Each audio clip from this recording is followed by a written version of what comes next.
Ders 1. Modern yenilikler. Ancak Orta Çağ'ın lanet hava akışlı bir kalesi olmayacaktı. En son teknolojiye sahip olacaktı. Evet, tam olarak.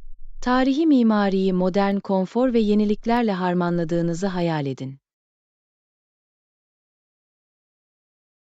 Bu heyecan verici bir konsept. Geleceği kucaklarken geçmişi onurlandıran eşsiz bir yaşam alanı yaratacaktır. Kesinlikle. Eski ve yeninin birleşimi bazı çarpıcı tasarımlara yol açabilir. Teknolojinin günlük hayatımızı iyileştirebileceğine, onları daha verimli ve keyifli hale getirebileceğine inanıyorum. Evet, ayrıca gerekli güncellemeleri sağlarken tarihi yerleri koruyabilir. Bence tarihi binaların modern uyarlamalarının bazı örneklerini araştırmalıyız. Bu harika bir fikir gibi geliyor. Yaratıcılığın mekanları nasıl dönüştürebileceğini görmek isterim. Birlikte araştırma yapalım ve paylaşmak için ilham verici projeler bulalım. Ders 2.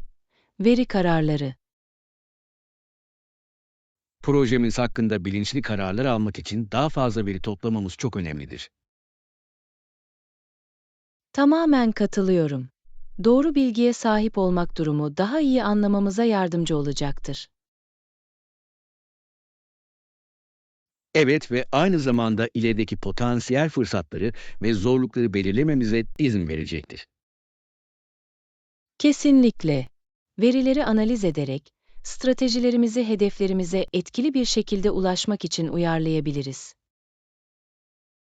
Konunun kapsamlı bir görünümünü sağlamak için çeşitli kaynakları düşünmeliyiz. Bu akıllı bir yaklaşım.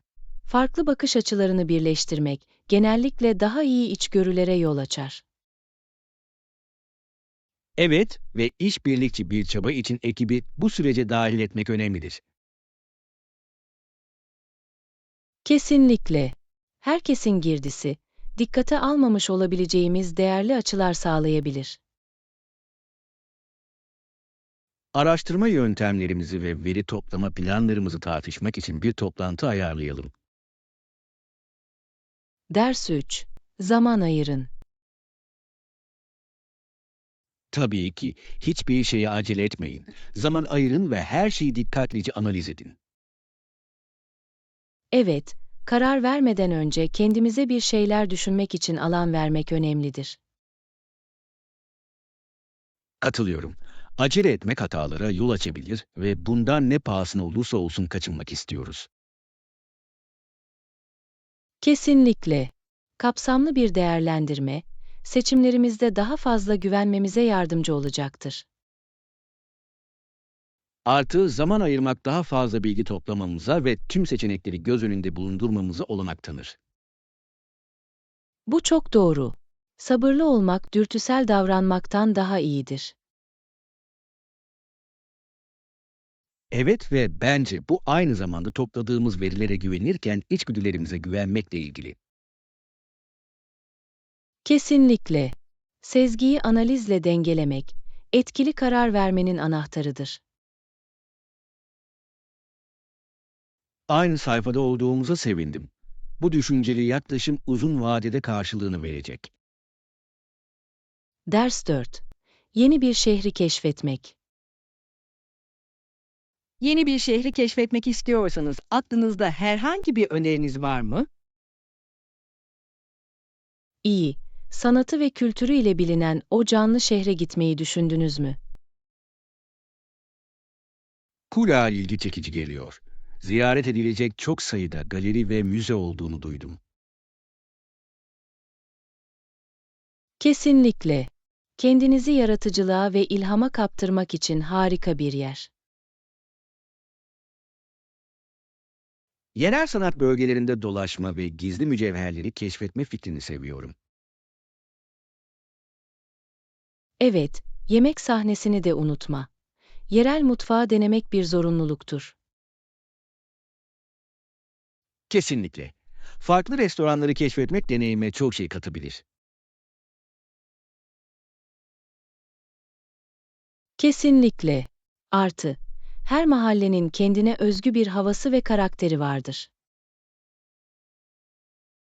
Olasılıkları düşündüğümde heyecanlıyım. Bu macerayı yakında planlayalım. Ders 5. Doğa harikaları. Dünyanın biyolojik çeşitliliğinin çoğunun Kanada Rocky Dağları'ndaki 7 parkta yoğunlaştığını biliyor muydunuz?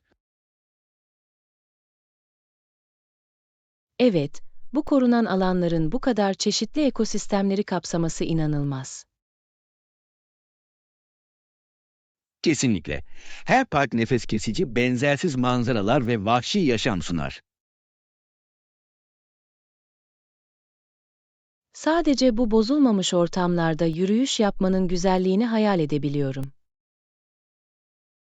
Evet ve doğal yaşam alanlarında nadir türleri görme şansı gerçekten özeldir. Katılıyorum. Doğal kaynaklarımızı korumanın ve korumanın önemini hatırlatıyor.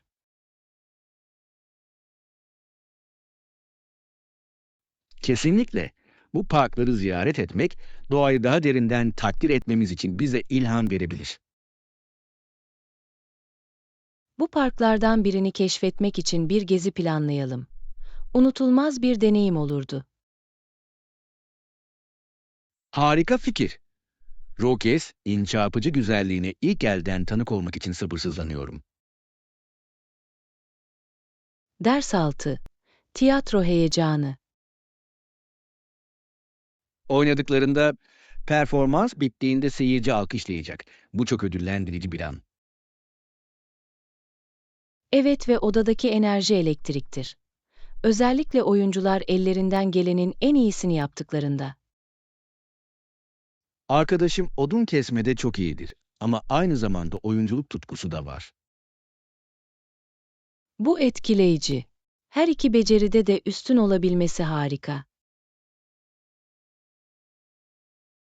Evet, sık sık yerel tiyatro prodüksiyonları için setler oluşturarak ilgi alanlarını birleştirir.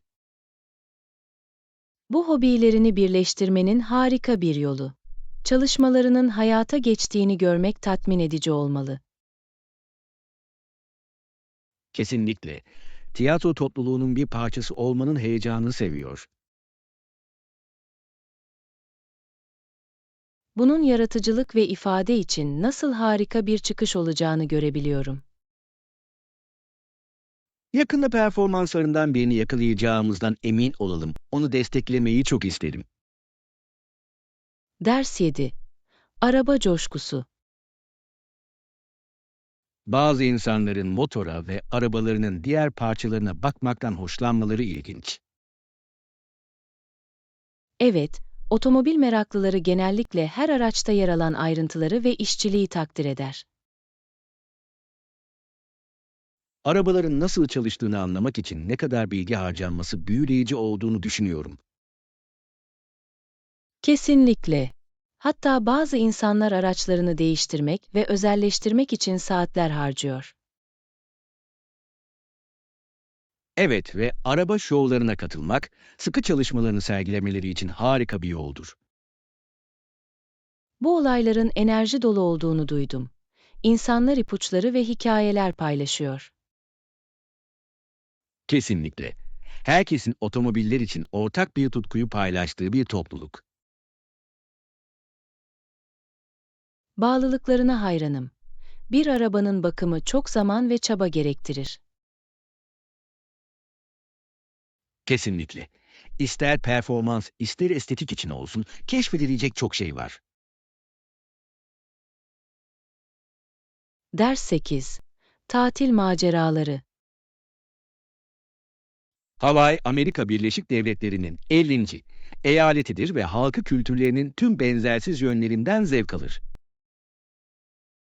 Evet, muhteşem plajları ve canlı gelenekleriyle tanınan çok güzel bir yer. Kesinlikle.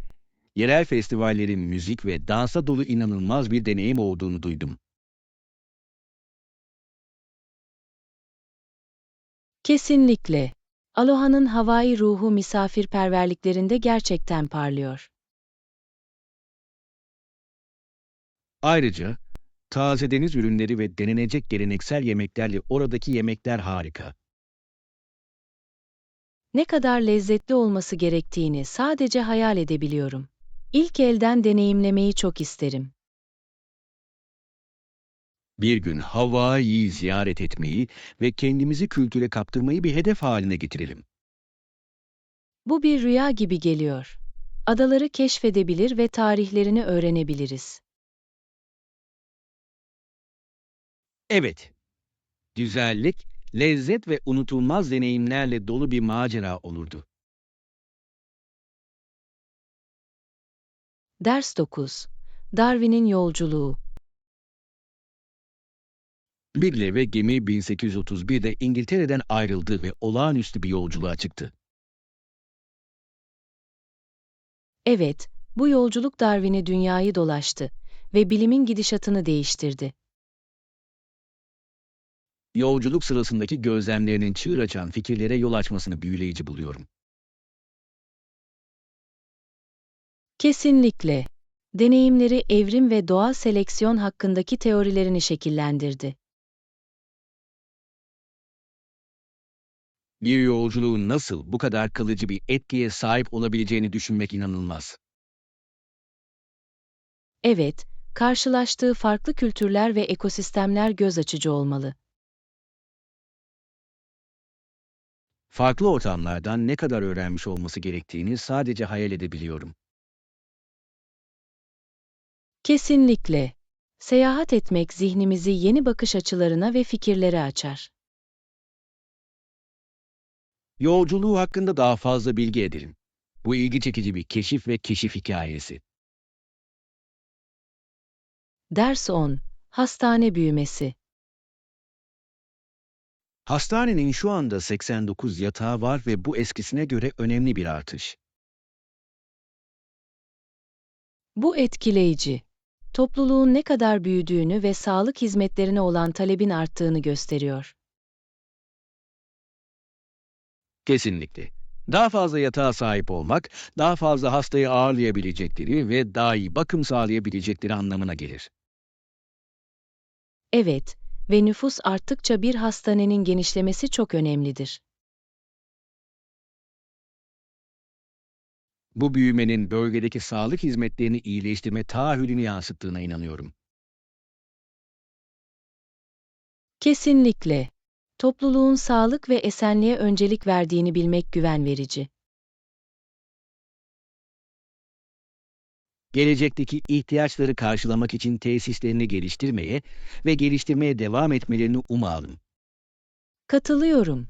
İyi donanımlı bir hastane herkesin sağlığı ve güvenliği için çok önemlidir.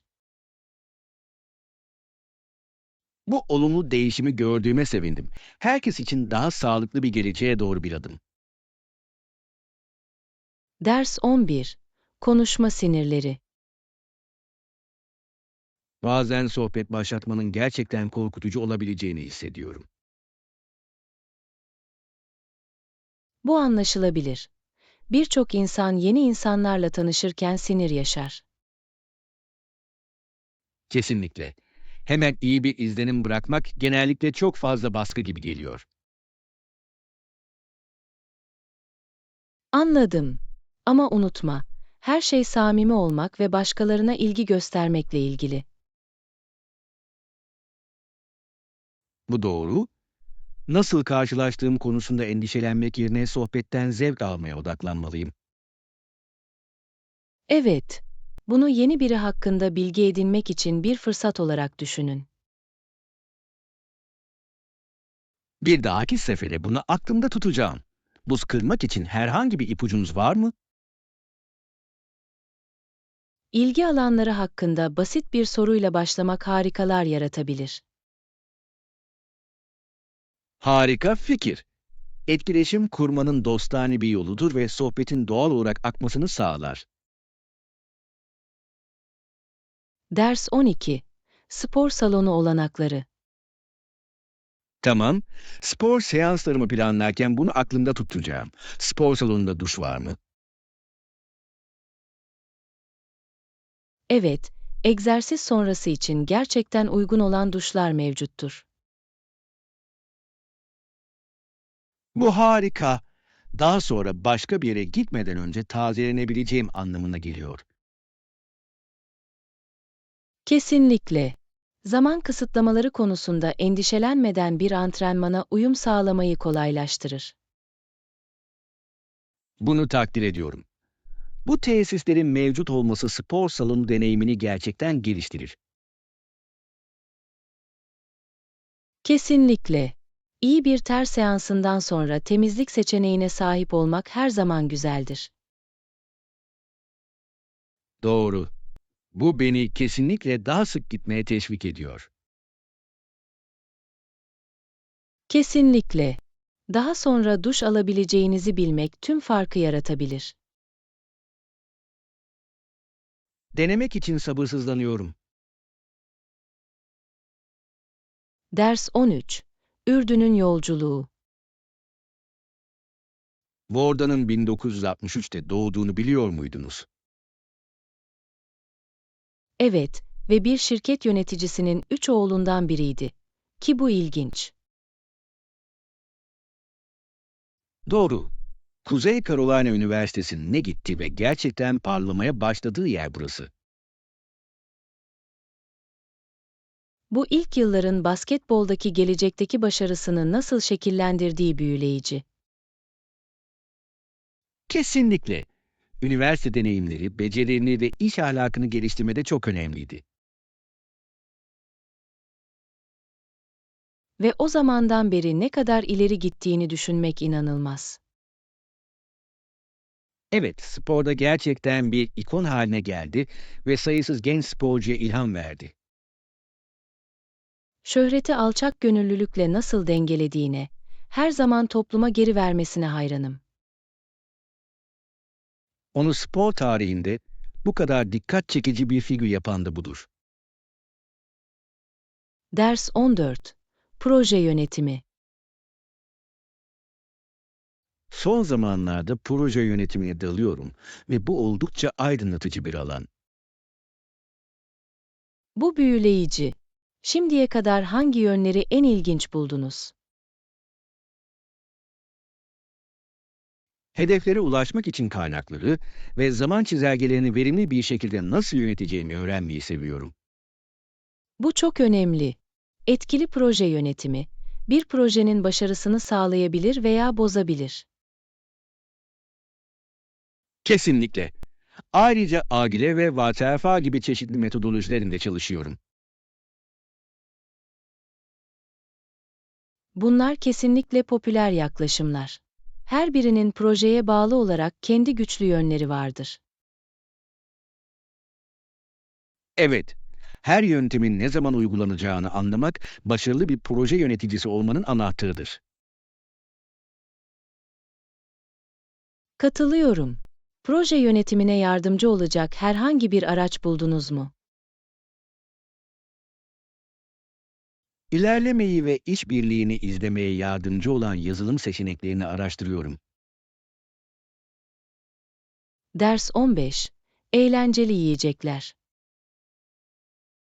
Bilirsiniz, bazı yiyecekler mutlaka besleyici bir diyetin parçası değildir. Ancak yemek kesinlikle eğlencelidir. Bu doğru. Ara sıra, kötü hissetmeden bu suçlu zevklere dalmak güzeldir. Kesinlikle. Pamuk şekeri ve nakos gibi yiyecekler çocukluk anılarını geri getiriyor. Evet, herhangi bir etkinliği daha şenlikli ve eğlenceli hale getirmenin bir yolu var. Ölçülü olduğu sürece ara sıra kendinizi tedavi etmek harika. Kesinlikle. Hayat denge ve küçük şeylerin tadını çıkarmakla ilgilidir. Karşı koyamayacağınız eğlenceli yiyecekleriniz var mı? Filmlerde patlamış mısır seviyorum. Onsuz aynı değil. Tamamen katılıyorum. Tüm deneyime katkıda bulunur, değil mi? Ders 16. Ayarları ayarlama. Elbette bu cihazdaki ayarları ayarlamak alıştıktan sonra oldukça basittir. Gerçekten mi? Bunu nasıl yaparsın? Ses seviyesini veya parlaklığı kolayca ayarlamak için yukarı veya aşağı oklara basabilirsiniz. Kulağa basit geliyor. Teknolojinin kullanıcı dostu olması güzel. Evet, cihazların sezgisel olması ve çalışması için bir kılavuz gerektirmediğini de takdir ediyorum. Kesinlikle. Her şeyi daha pürüzsüz ve kullanımı daha keyifli hale getirir. Ve yardıma ihtiyacın olursa sadece sor. Size daha fazla özellik göstermekten mutluluk duyuyorum. Teşekkür ederim. Yeni şeyler öğrenmeyi seviyorum. Özellikle hayatı kolaylaştırdıklarında. Birlikte içine dalalım. Eğlenceli olacak. Ders 17. Manzaralı rotalar. Evet, bu rotayı daha önce izledim. Muhteşem manzaralara sahip güzel bir yol. Kulağa inanılmaz geliyor. Tekrar ne zaman gitmeyi planlıyorsun? Hava izin verirse bu hafta sonu gitmeyi düşünüyorum. Mükemmel zamanlama. Açık havada eğlenmenin harika bir yolu olurdu. Kesinlikle. Manzara nefes kesici, özellikle gün batımı sırasında. Sadece hayal edebiliyorum. Böyle huzurlu bir deneyim olmalı. Gerçekten öyle. Bu rotayı kullanmak her zaman gevşememe ve doğayı takdir etmemize yardımcı olur. Bir ara sana katılmayı çok isterim. Birlikte deneyimlemek harika olurdu. Kesinlikle. Yakında bir gezi planlayalım. Böylece kendiniz görebilirsiniz.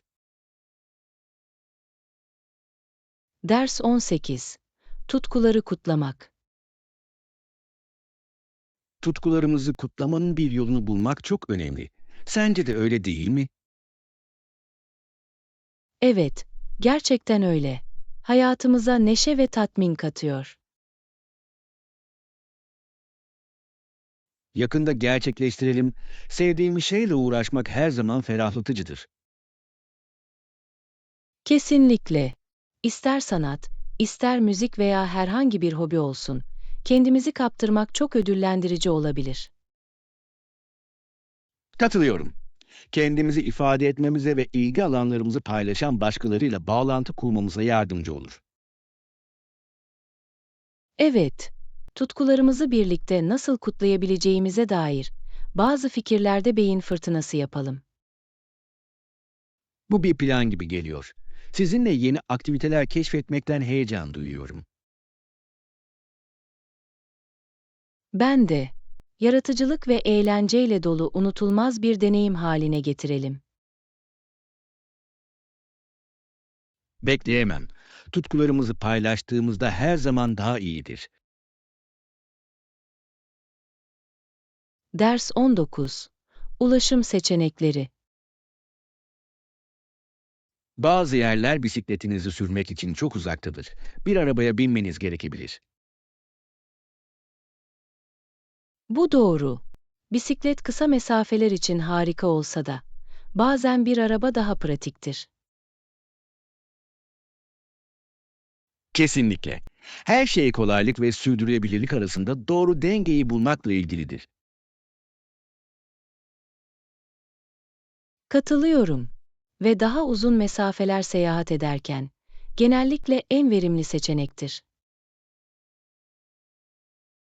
Evet. Ayrıca bisikletle erişilemeyen alanları keşfetmemizi sağlar.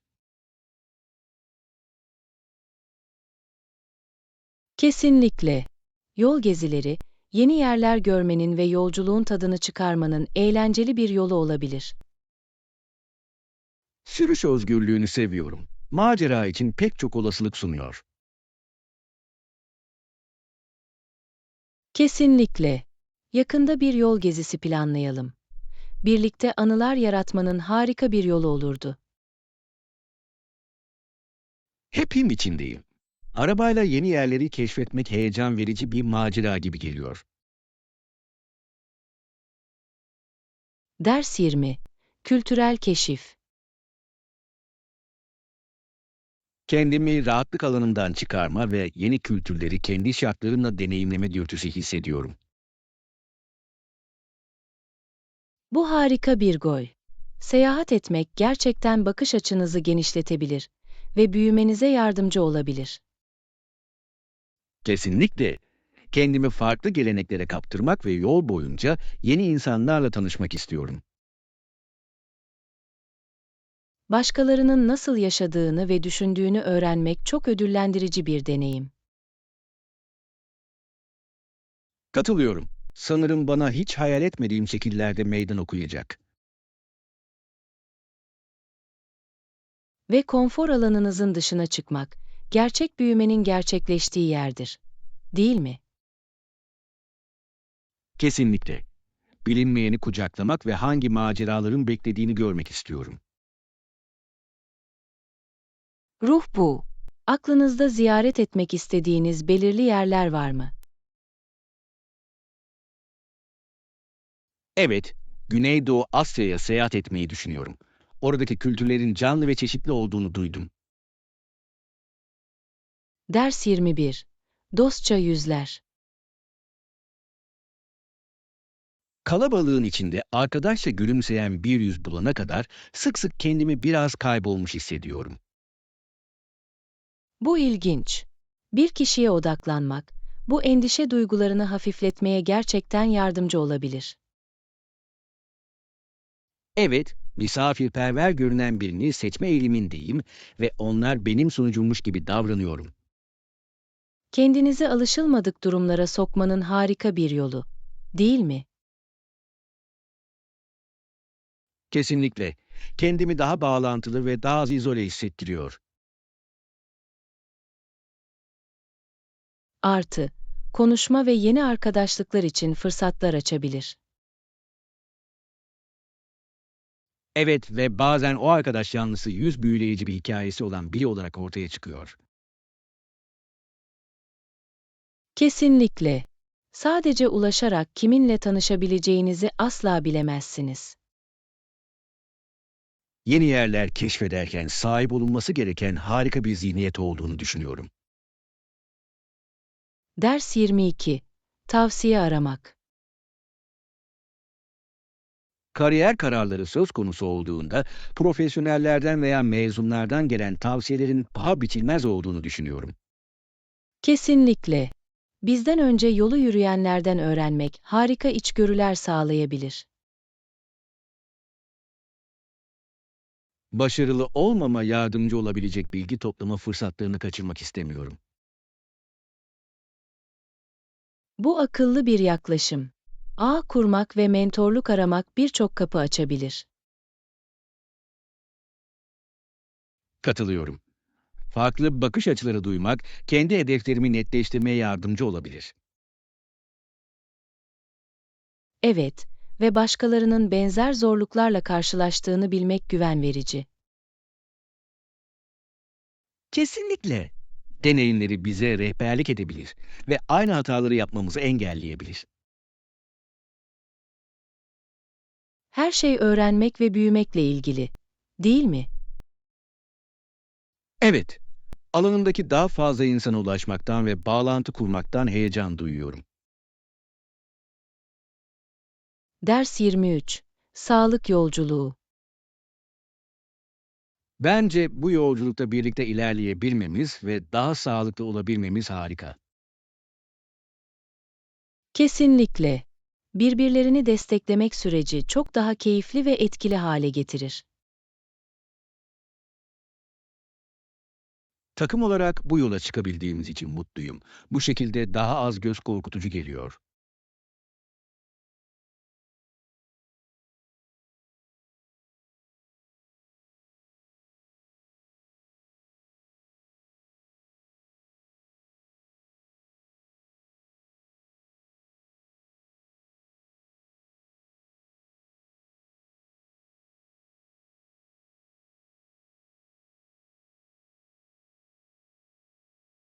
Daha fazla aynı fikirde olamazdım.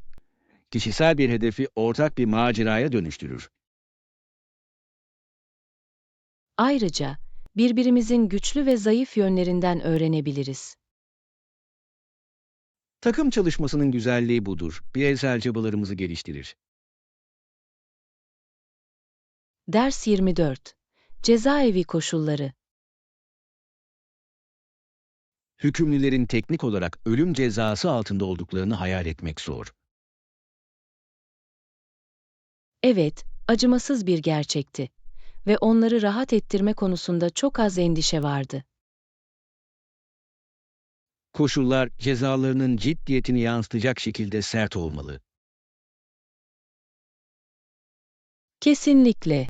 Bu, adalet sistemlerinin dünya genelinde nasıl büyük ölçüde değişebileceğinin keskin bir hatırlatıcısıdır. Ve bireylere, suç işleyenlere bile nasıl davrandığımızla ilgili etik soruları gündeme getiriyor. Kesinlikle. Herkes bir düzeyde insanlığı hak ediyor. Eylemleri ne olursa olsun. Tartışılması gereken önemli bir konudur. Reform ve şefkat hakkında konuşmaları tetikleyebilir. Evet ve bu konuları anlamak adalet konusunda daha bilinçli görüşlere yol açabilir. Toplumun bu konuları düşünmesinin çok önemli olduğunu düşünüyorum. Ders 25. Yeni beceriler öğrenme. Biraz zor olduğunu buldum ama son zamanlarda yeni bir şeyler öğrenmekten gerçekten keyif aldım. Bunu duymak harika. Konfor bölgenizden çıkmak genellikle beklenmedik ödüller getirir. Evet, beni farklı düşünmeye ve yeni durumlara uyum sağlamaya itti. Zorluklarla ne kadar büyüyebileceğimiz şaşırtıcı, değil mi? Kesinlikle. Mücadelenin genellikle kişisel gelişime yol açtığını fark ettim.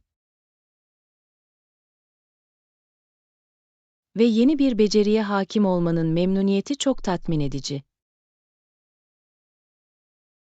Daha fazla aynı fikirde olamazdım. Bir oyunda yeni bir seviyenin kilidini açmak gibi. Kesinlikle. Sormamın sakıncası yoksa ne öğrendin? Aşçılık dersi aldım ve hem eğlenceli hem de aydınlatıcıydı. Ders 26. Avrupa'yı keşfetmek. Yoğun iş ilişkilerine rağmen İngiltere ve Avrupa'yı düzenli olarak gezmek için hala zaman buldu. Bu etkileyici.